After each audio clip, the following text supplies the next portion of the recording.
Site number 2 is the First Methodist Church. Its address is 308 High Street, which is the north side of the building. Drive around the corner onto East Street to see the front of the church. The church is located on City Block 5, Lot 6. The 3 oldest congregations in Newton were the Newton Baptist Church, the Methodist Church, and the Apostolic Church. In those early days, there were no church buildings, so services were either held out in the open or in private homes. Miss Jerry Reedman will now tell you about her church. She also tells of meeting her husband David right after World War II. Many of Newton's lovely young ladies met their husbands because of the maneuvers that were held here at that time.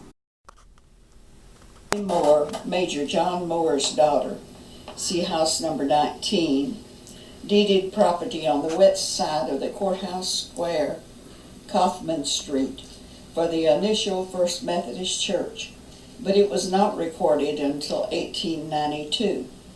This first building and land were sold in 1907. In 1907, a large frame church was built at the church's present site at the corner of High and East. That building was remodeled in the 1930s. The present 2-story brick structure was erected in 1956. The first and second floors total over 12,000 square feet. And the 1956 building committee listed on the cornerstone were prominent members: Dr. D.I. Trotty, Dr. John Stewart, James B. Kerr, E.A. Lindsay, and D.V. Reedman. Well, David and I met at Holly Springs during the war, and his brother had been on maneuvers through here. Actually, we didn't meet during the war, but just right after. And his brother brought him back on all the places where he had been in maneuvers. And we met then, and his brother, Russell Reedman, and my sister Louise married each other. And David and I were writing each other every day. He lived in California and I lived in Texas, and for 2 years we wrote each other every day.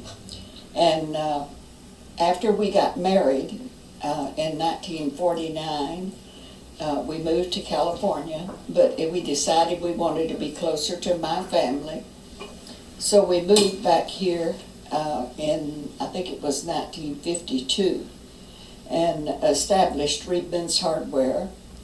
And we became members of the Methodist Church because he was a Methodist and I was a Baptist, and you can't work in 2 churches. So I told him that if he would work in a church, that I would join the Methodist with him. And I can assure you he worked in the Methodist Church from then on. But he was on the original building committee and has been a vital part of the Methodist Church ever since. For a time when we had 22 men at night for the choir, and we had a really full church and active membership. We outgrew the original church, so we held Sunday school classes in the building. It was a home that it was vacant, and we held Sunday school classes in that for the adult classes, because we were just too outgrown for the original church. Class took a project to raise funds, and we did everything from spaghetti suppers. I can remember mine individually was to bake and decorate cakes.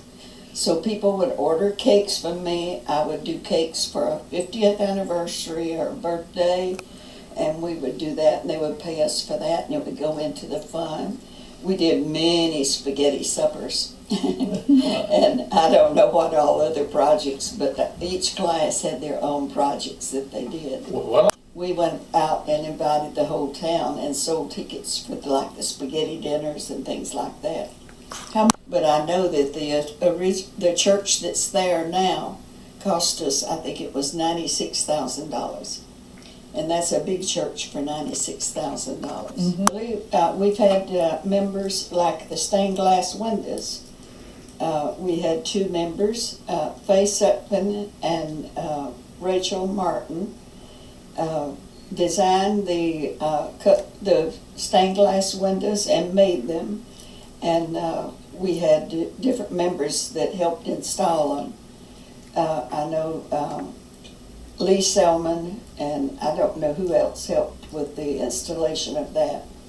But that was a big project that was taken on, and just different things within the church. Now, Bobby Smith helped with some of the design, and with the redoing of the carpet and the things like that.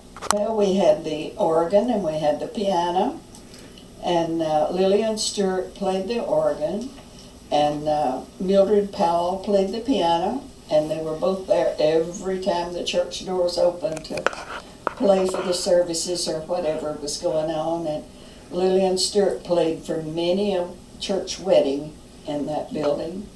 But the choir was already established when we came here, but I don't really remember who was the director at that time. But later, Tom Bowser directed in some of the latter years. Please continue on the driving tour to house number 3.